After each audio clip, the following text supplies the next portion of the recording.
Hey guys, I know you're probably sick of seeing me already because we just got done with the live stream on YouTube, which I thank each and every one of you guys for everything there.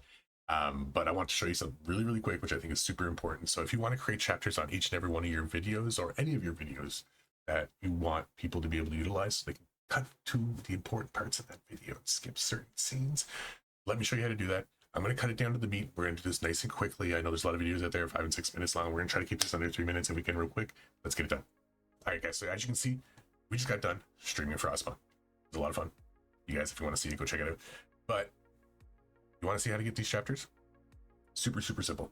Once your video is done, once it's uploaded, you just want to come down, you're going to hit edit video. Once you hit edit video, it's going to bring you over to your YouTube Creator Studio. Once you're at your YouTube's Creator Studio, you're going to want to scroll down into your description. This is what's the most super important part about this. So make sure you guys just pay attention to this one part. In the time codes, the time codes, you're going to want the intro to be 0, 0, 0. So it has to be exactly like this. If there's no intro, none of this will work. It'll be a waste of your time. So make sure you have that intro, please. And then everything else is completely up to you guys.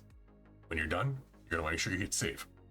If you do not hit the save button, this beautiful save button right here, well, I'll be a waste of time.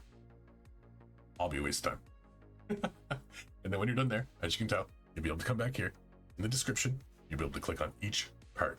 So for example, if you want to click on when you got voted out, you'll go right to that part. So wherever you want in your video, people will be able to skip to, easy access, saves them time. And I hope that helped you guys today. If there's any questions about that, post it in the comments and I will definitely do my best to answer them. Keep being yourselves, and I'll talk to you guys soon.